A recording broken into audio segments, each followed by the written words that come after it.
This is Jay Michaels, and we are in the Passion Pit. Now, I know I swore that around Thanksgiving time, which is my birthday, I'm going to be 117, and the Christmas holiday, that usually I take off and I don't do interviews and things like that during late November into December. But this came to my desk, and I was like, wow, how can I miss this opportunity? The Heights Players, which is one of the more brilliant theater companies of Brooklyn. Now, don't get me wrong, I'm a member of Brooklyn Theater.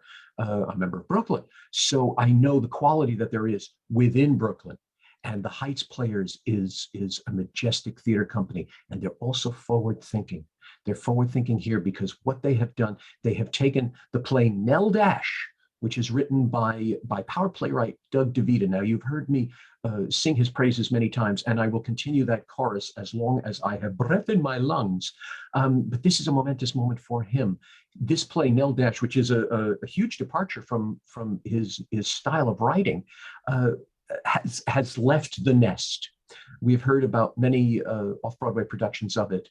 We've heard about its premiere of a few years ago, but now it has entered the playosphere, and it was rented by the Heights Players for performance, and we're thrilled. And there's so much more serendipity in this because one of the cast members is a colleague and an old friend of Doug DeVita, and the director and the cast member and even Doug had no idea he got into the show. So we have all of these sort of synchronistic things going on, and I thought, well, this is really cool.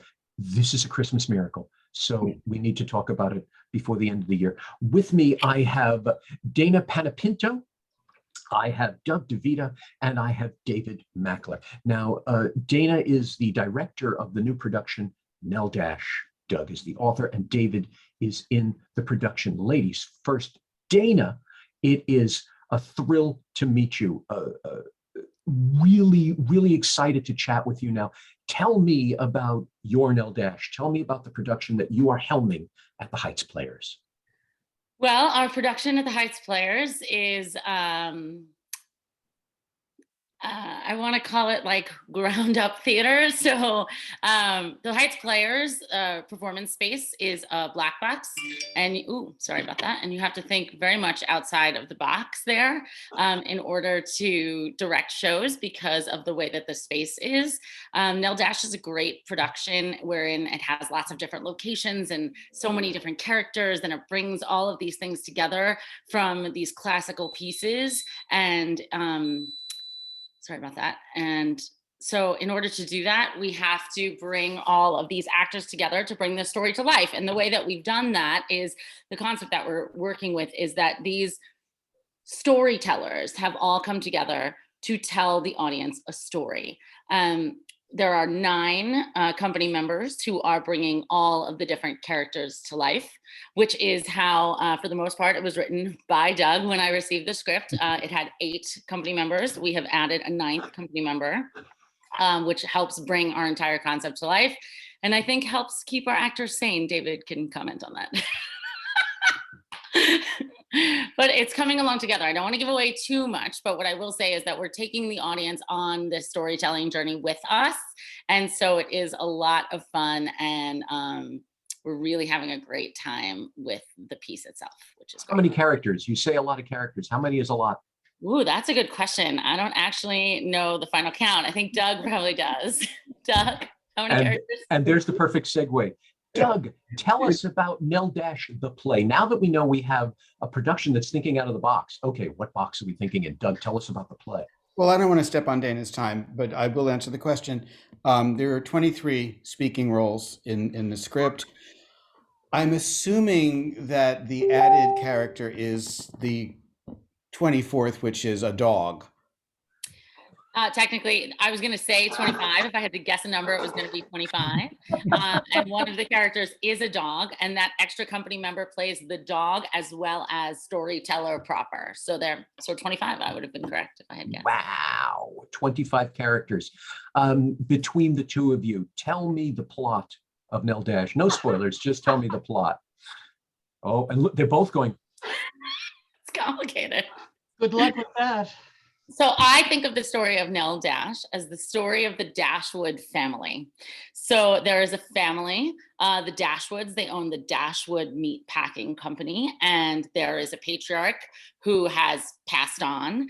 And the inciting incident of the play is the eldest son of that Dashwood patriarch has now also passed on. And so the question of inheritance, who gets their fortune, is really the driver of the entire story. And at the end of the day, if you look at what ultimately happens in the story, it really is about this family and how the family comes together, what has torn the family apart, and how they come back together towards the end, is how I like to think about it. Doug? That's as succinct an interpretation of it as any I could give. I mean, it's basically, that's right. So I'm hearing there is a death of the patriarch. I'm hearing there is a multi-character decision, who gets the fortune, all of this. I'm hearing Penny Dreadfuls. I'm hearing Agatha Christie. I'm hearing, and for those of you who have seen the really gorgeous artwork behind this, there's a little even Monty Python humor in there as we see the image of this young lady sipping tea. So Doug, I ask you on this. This is a departure from the work that you normally do. A lot of your work has that the flavoring of autobiographical. The Philly trilogy, which is an award winner, talks of your youth, if you will. And there's so many other pieces that talk of your life, your mother, etc., your family. Unless a patriarch in your family died and there's millions, and now you have to talk to your 23 siblings about it, this doesn't sound autobiographical. What was the impetus behind writing this? Well, a couple of things. First of all, it is a little bit out of my wheelhouse, but when it comes right down to it, what I write about are mothers, martinis, and death. So there are mothers in this, there's gin in this, and there's death in this. So there you go. The genesis of it, I'm prone to migraines. And I had a whopper one day, I mean, really bad. And I took my Imitrex and I put my blindfold on, put the blinds down, turned the lights out, and I got into bed and I turned the television on because I was dying. I wanted to watch this 47-hour BBC version of Oliver Twist that was running on one of the cable channels. And I thought, well, I can listen to it. So I did. I just laid down and I listened to it. I drifted in and out of sleep. The Imitrex worked by like the last 40 minutes of the film, so I watched the last 40 minutes of it. And there was one image in that film that just struck me, and that was the very last.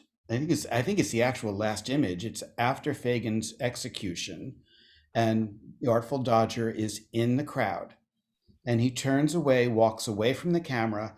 You see him from behind, and he's wearing I believe it was an olive green velvet frock coat and a top hat. And instant flashback to 1976 when I saw Three Penny Opera at Lincoln Center.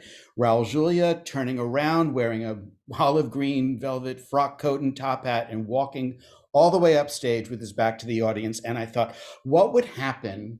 And I'm not giving any spoilers up here, but what would happen if Three Penny Opera and Oliver Twist were all taking place at the same time?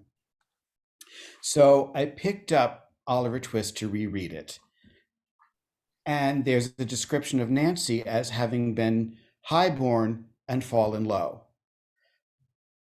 Serendipitously, the next day, Sense and Sensibility was running on one of the HBO or something, and the Emma Thompson version. I'm watching that and I'm like, oh, Nance, Marianne, diminutive, Nell, Elinor, diminutive. Okay, here we go.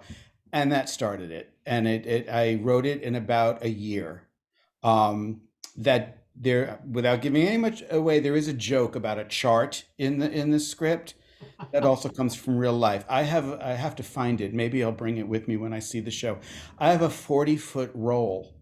It extends from this room all the way down our hallway to our foyer, with all of the various plot permutations and the character relationships and what I'm using, what I'm not using. And I mean, I just kept taping pieces of paper together and rolled it down the hall.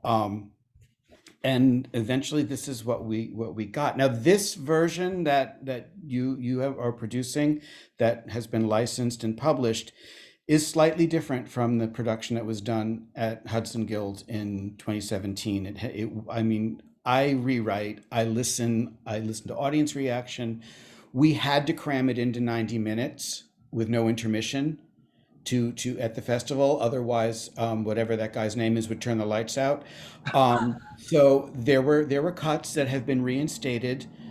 The intermission has been put back in, which I hope you're doing, because I think it works better, because it's so dense that without that time for people to breathe, it really is a lot.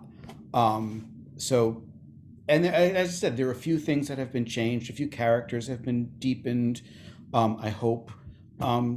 So it will be pretty much a brand new production. It's a brand new production, but it's also a new look at the script, because it is not exactly what was done 4 years ago. I think that's really tremendous. So the Heights Players is basically doing your original concept, the director's cut, for lack of a better term, The author's of cut. the piece, And the the author's cut. director. Yeah, I know. I'm just like people talk about films that way. So this is like the full version. Really excellent, really excellent. Well, it looks like Jane Austen. Jane Austen had a couple of martinis and wrote a play. Well, So, I did. well, yeah, but you know what I mean. Yeah. Really, really interesting. Love that genre. Love all of that. Looking forward to seeing it. Dana, tell us about you as a director. What made you want to do this piece? What attaches you to the piece? What excites you about the piece?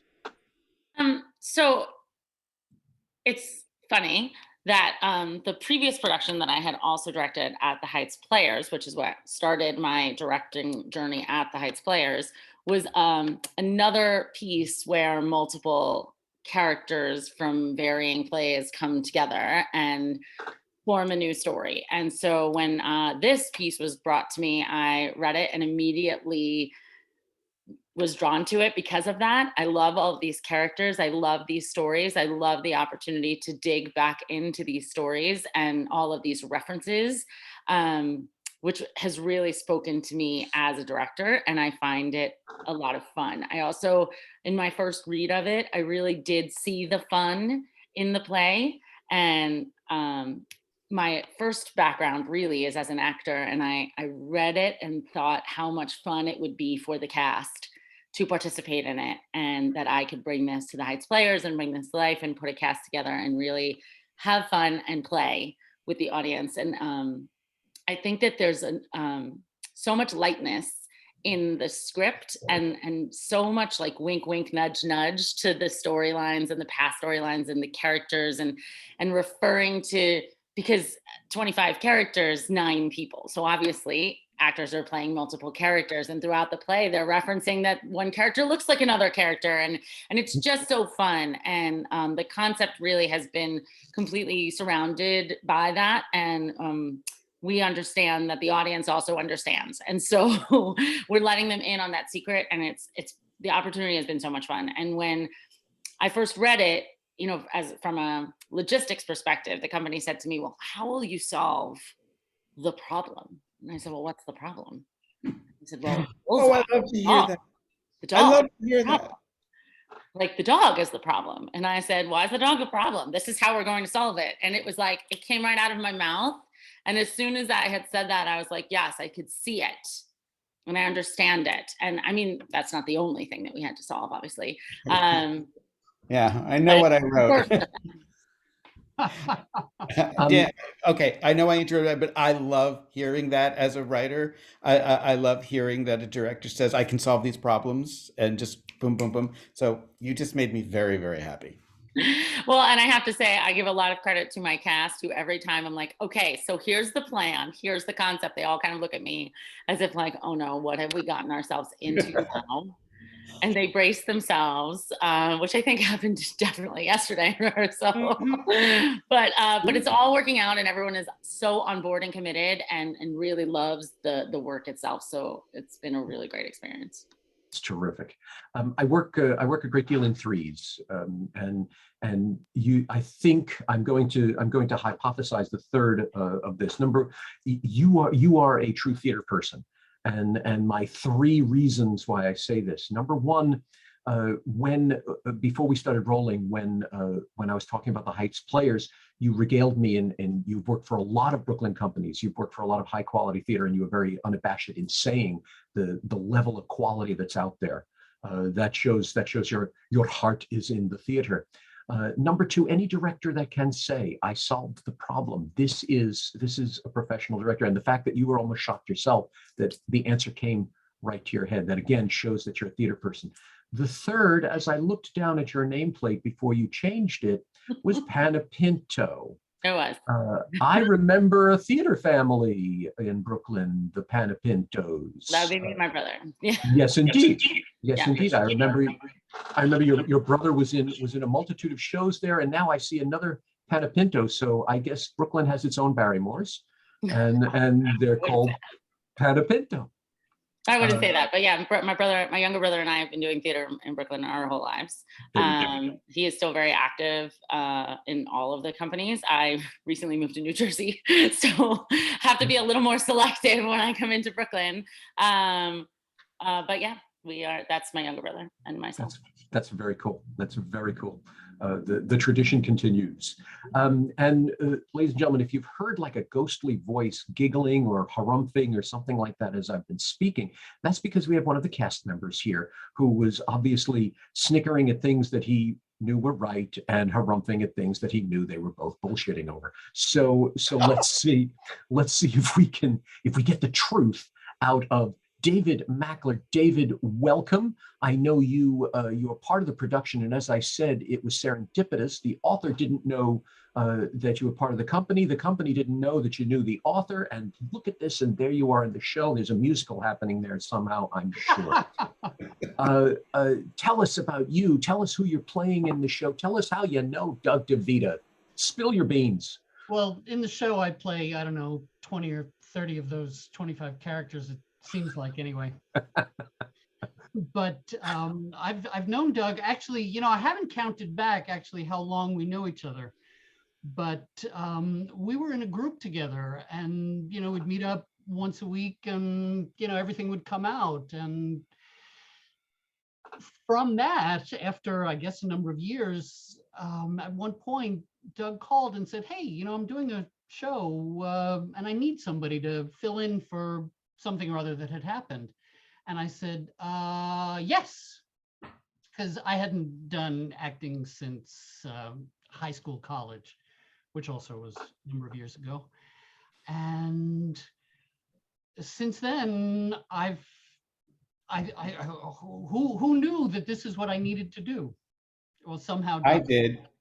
Somehow he did, and who else? Who else knew you needed to do it? Yes, so. the group leader. I had always assumed. Yeah. But there you go. So between serendipity and the right people meeting up with the right people, and there it was. So since then, and Doug put me in another show after that, and after that, it's I can do this other places as well. So that's, and look at this. You thought you were breaking away from Doug, but he's just pulling you back. It's really interesting. Dana, you did not know that David knew Doug for 75 years. No, I didn't. I actually I did know that someone in the company knew Doug, but it wasn't David. So I only found out after the fact that David also knew Doug, or maybe I was just, given the wrong information initially. Who else in the company knows me? This is... I think his name was Bernard. I think Bernard. Don't you know Bernard? Oh, yeah. Yeah. That's who. So I originally, but they were like, "Oh, Bernard knows Doug," and I was like, "Oh, that's nice." And then I went through my auditions, and afterwards they're like, "Well, David is really good friends with him," and I was like, "Oh, I didn't know that." I was like, but great. This is like an Agatha Christie. I feel like Albert Finney, considering my mustache. One of you knows the author, right? And who is it? really interesting. So David, tell us about the show from your vantage point. How you having a good time with it? What's going on? You know, it's such a multitude of feelings because, you know, read the script, it's fun, it's enjoyable. There's so many levels of things going on, and audience members can get it from the bottom, but if they know all the other levels, they can get even more. But then there are those problems that Dana is solving, because I play several characters, and sometimes there's instantaneous changes. So Glad you said yeah, that. problem to be solved, and that's what the director's for, and we'll work it out. Okay, David, you're all D's but me. I think I should be Day Michaels for today. But David, how did you solve the problem? Jumping from character to character, it's always something that fascinates me. My younger life, working as an actor, because I always played older characters, they always gave me characters that were so diverse from me, and many times 2 and 3 roles in the same sort of production, to create these characters. What's your plan? How do you create multitude characters that change within a page? Well, there's costume, there's accent, there's movement, there's you know, how you hold, how you walk, how you look at people. Do you work outward, or do you start with research? Do you say, okay, someone this age in this region would speak this way, and then pull that character? Or do you say, okay, top hat, glasses, cane, and go? Which? From the auditions, it was obvious, you know, okay, this one's this accent, this one's this accent, this one stands up straight, this one's running around. Then the costumes came in, and it's like, oh, now I've got to keep track of 3 hats and 4 coats, and all right. We've Nothing tried like to make it as easy on them as possible, but it's not always possible. one of the first plays I ever did was The Man Who Came to Dinner, and I played about 7 roles in it, and they all had about 3 lines each. And one day I'm sitting in the dressing room, and I noticed the lead had 1 costume and sat there, and that was it. I had like 18 costumes that I had to carry back and forth. And I thought, what's wrong with this picture? And it was the thing that said, maybe you should aim for the lead next time. Dana, how do you corral all of these characters? How do you turn to David and say, okay, when you're playing number 1, when you're playing number 2, when you're playing number 3, how do you keep all of this straight? Put on your traffic cap. Yeah, there you go. Exactly. I mean, so we've been very we workshopped all the characters right from the beginning, right from the auditions. Everyone who came to the auditions was asked to read multiple characters so that we could see the dynamics and the possibilities so that we could then play. Then we spent really the first 2 weeks of rehearsal just working on character, not even working on story or plot or blocking. We really were talking about who are these characters and what are the different tools that you have in your tool belt as an actor that you can pull out and say, based on your cadence, your speech patterns, your dialects, your tone of voice, your patterns of movement. Do you walk quickly? Do you walk slowly? Do you have good posture, bad posture? Like, where's your center of gravity? All of these different things, just to get an idea of the options that were out there for each of the actors. And then as we started putting each track together, because we consider them, everyone's on their own track. There are 9 performers, and each actor has a track, and some of them are 2 characters, some of them are 1, some of them are 4, and then some of them are just all over the place, which is great. And then we really kind of started to hone in on those choices, and each actor and I sort of agreed on the approach. And you know, sometimes David, for example, he pulls out the most amazing bits, and then sometimes I'll be like, oh, let's try it this way, or let's do that way. And then we have that like epiphany moment, or like, yes, that's it. Let's do that. It's amazing. That happened yesterday. You did something, and it's like, oh, that's what that moment's about. Right. Exactly. So we're still finding all of those, which is amazing. And we're having so much fun when we do it, but it really has been very collaborative. It's not like I, as the director, am looking and saying, well, you need to talk like this, and you need to act like this, and this is how it needs to look. Each actor has brought different things to the table, all different kinds of accents. It's not just what you would expect in terms of like a British accent from Oliver Twist or Sense and Sensibility. We also, even the characters who only play one character. So we have one player who only plays one character, but even that person has a double personality, two different accent types that they use throughout the show, depending on what circumstances they're in or who they're talking to, or whether they're by themselves. So there really has been a lot of play, which my cast has been on board for, and I'm so grateful for that.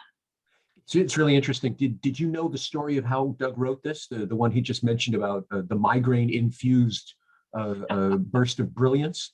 No.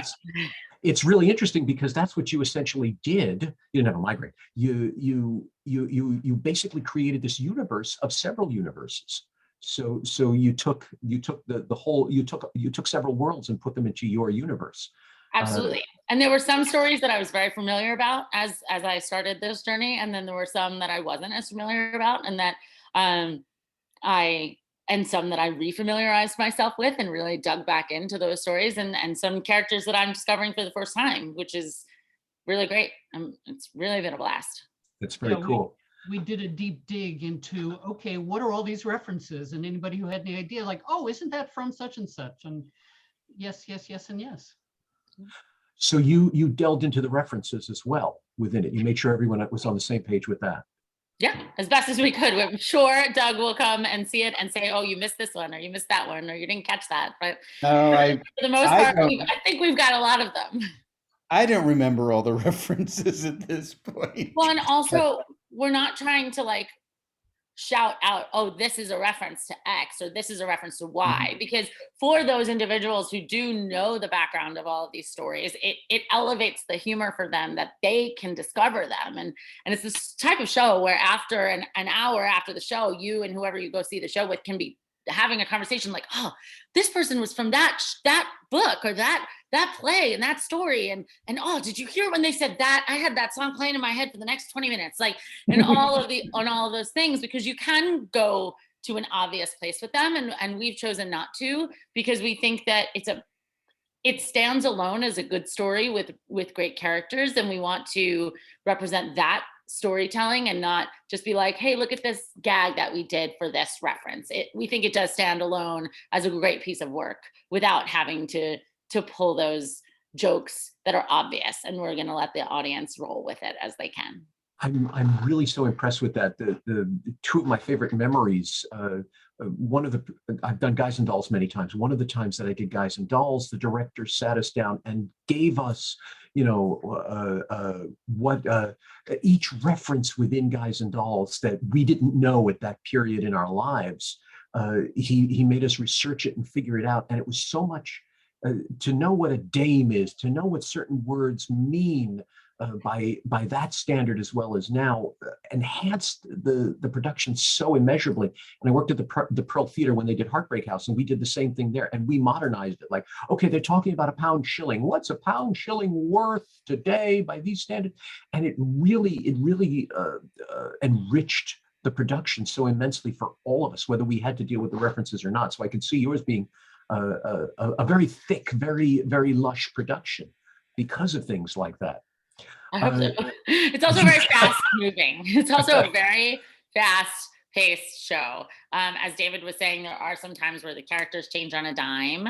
And so figuring that out, and not only figuring that out, like logistically, how do we get that actor into a different costume and as a different character in the place, but how do we get the audience to understand that that's what happened, that this actor is now representing a different character, and how do we maintain that throughout the show? That way, anytime by 20 minutes in, it's normal to them that this actor comes on in a different coat or vest or hat, and we understand as an audience that that means they're a different person. And how do we follow that through? It's been a lot of fun.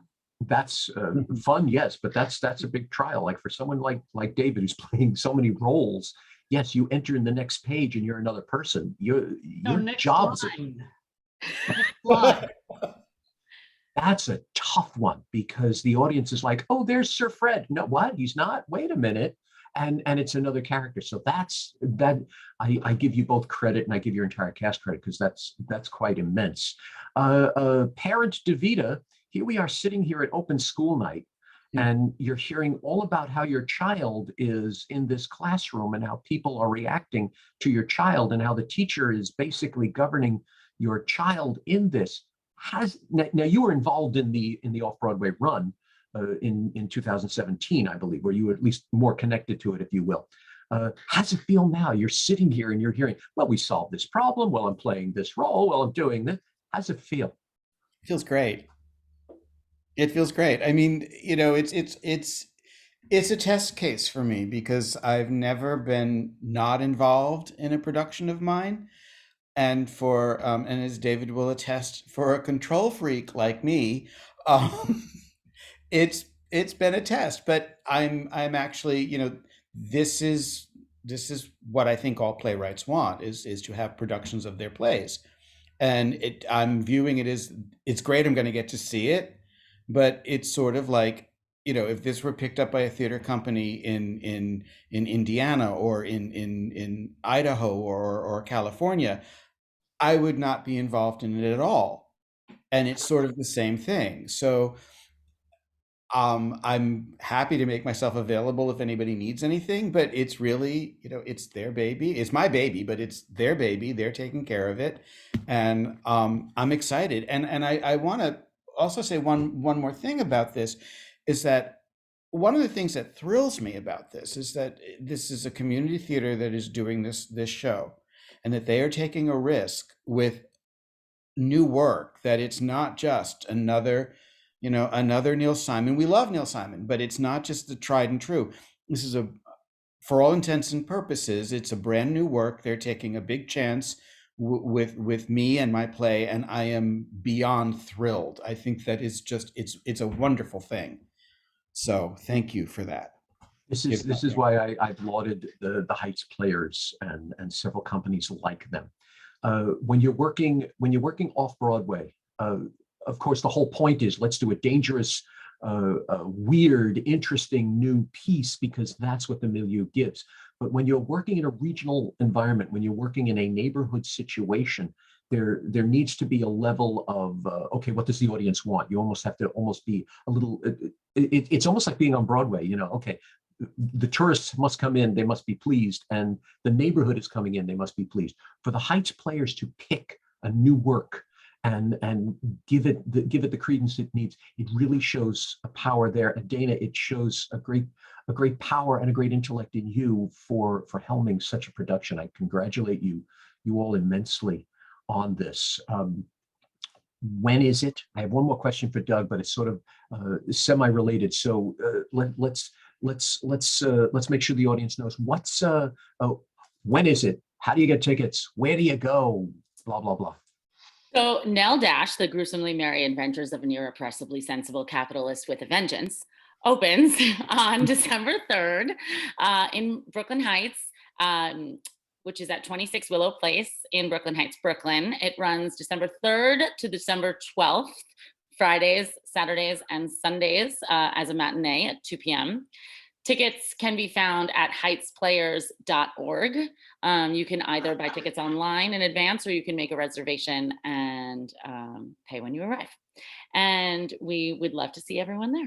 Evening shows are 8 o'clock, yes? Evening shows are 8 o'clock. Sunday matinees are at 2 p.m.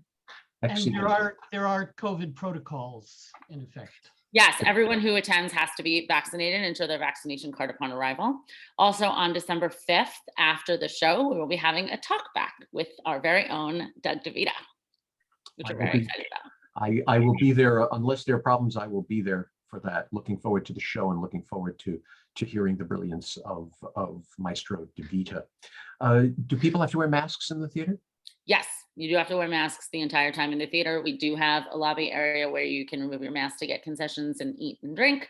But inside the theater, there's no eating or drinking, and everyone has to be masked the entire time. Excellent. Until recently, I used to balk at that. Oh my God, I have to sit for 2 hours in a mask. I was on a flight to Arizona and I had to have my mask for 5 hours. So after that, it's like, what, just 2 hours in the theater? So it's really not so bad. So and to see such a piece, I think that's a small price to pay. And I applaud you again for living up to those protocols. This is the positive reaction. This is the way to make this a memory, to make COVID a memory. we shouldn't ignore it too soon, and I'm really thrilled that the Heights Players is doing that. So Doug, yes, we talked about autobiographical work from you, such as the Philly Trilogy and others like it, but we see a strain here. We have Nell Dash, we have Nigel Guys and Dolls, which was your film that was done via the Fresh Fruit Festival, and then we have a play called Goddess of the Hunt, which has just been published. No, Fable was just published. Fable was just published. Now, Goddess is published through Smith Scripts digitally. Fable was published with a hard copy. There you go. So they were both published. I just got got my premieres wrong. Fable, which is, and I guess I can almost call this part of this question that I'm asking, because that's the what happens behind the scenes of one of the world's most famous musicals. And I won't give away which musical it is, but I'm seeing a dark side to the effervescent Doug DeVita, who, by the way, ladies and gentlemen, if you wish to find him in the audience December 5th during the show, there'll be a man with a martini shaker go shh, shh, shh, shh. Not in the theater. And as the curtain goes up, he'll just take down the mask, put back on the mask, and then watch the show. That will be Doug. But I'm seeing a dark side to you. I'm seeing, your autobiographical pieces have your sterling wit, but end on usually bright notes in many cases, or we'll say realistic notes. But I'm seeing a dark side. I'm seeing Goddess of the Hunt has a very dark plot. Fable is the dark side of this famous musical. Well, Nigel is a Twilight Zone, and Nell is a toughie too. What's deep inside of you? I mean, they're all dark. All of my plays are dark. I mean, I'm just this generation short of goth. But that's good. Well, Goddess is Goddess is dark. All right, Goddess is dark. But at its heart, Goddess is a love story. I wrote it in, I was very much inspired by Charade, the Audrey Hepburn, Cary Grant comedy thriller. And while it is not autobiographical, there are certain things that happen in Goddess that I did witness. The lead character is actually based on a few things that I've seen. But yeah, I mean, I mean, they all have their darker elements. And Fable, I mean, we can talk about it. We can say what musical it is. I mean, Fable is a fable about a musical fable. Gypsy, a musical fable, but it's from June Havoc's point of view, because she did not like that show. She was very vocal about it. I had a conversation with her once when I was marketing director at Abingdon Theater, because we all answered the phone and she would call. I happened to pick up the phone the day that the City Center Encore's production was opening, and she was in a mood and she was going to talk to anybody. I'm the one who got the call, and did she give it? I mean, she was, and I thought, for the first time, I realized what that show must mean to her. And so that was the genesis for that show. Yes, it's dark in the fact that, she wasn't happy about it. Her relationship with her mother, her relationship with her sister, her relationship with the show itself. And the show in Fable is told through June's memory when she's like, 147 years old. So she is an unreliable narrator in this, which is why I'm calling it a fable. But I don't really see that as one of my darker pieces. Goddess, yes. I mean, there's a body count in Goddess. There's a body count in Nell, so I get that. But Goddess is a fun little, well, Goddess, what I call that is, it's a light comedy about dark people leading private lives in public places. There isn't one scene in that show that is not in a public space.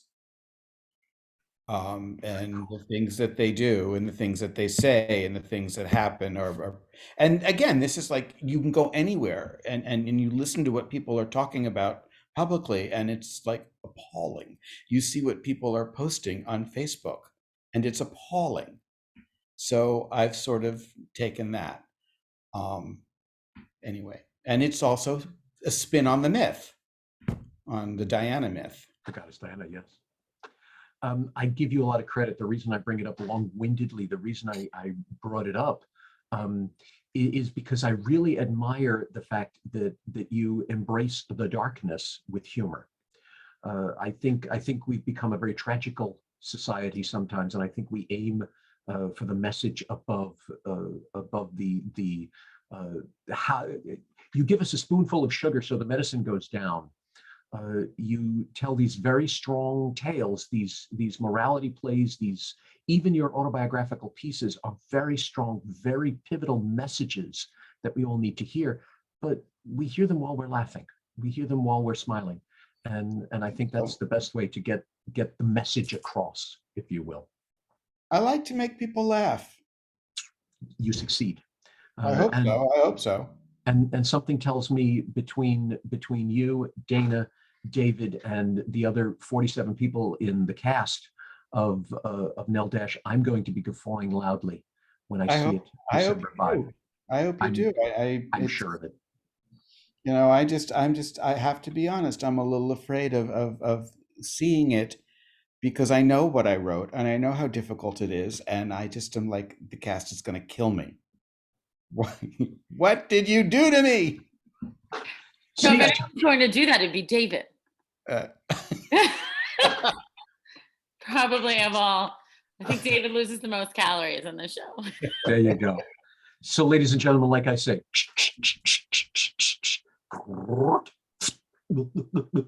that's the author. I congratulate you all on this. I wish you all the best. Can't wait to see it. This is going to be marvelous. Again, ladies and gentlemen, Brooklynites, this is your chance. Nell Dash premieres outside of the box, if you will, in this production at the Heights Players. So here's to it. Ladies and gentlemen, thank you so much for joining me and being part of this. Really thrilled I could speak to you, and I look forward to the project and many, many more from all of you. Thanks again. Thank you. Thank you. Thank you.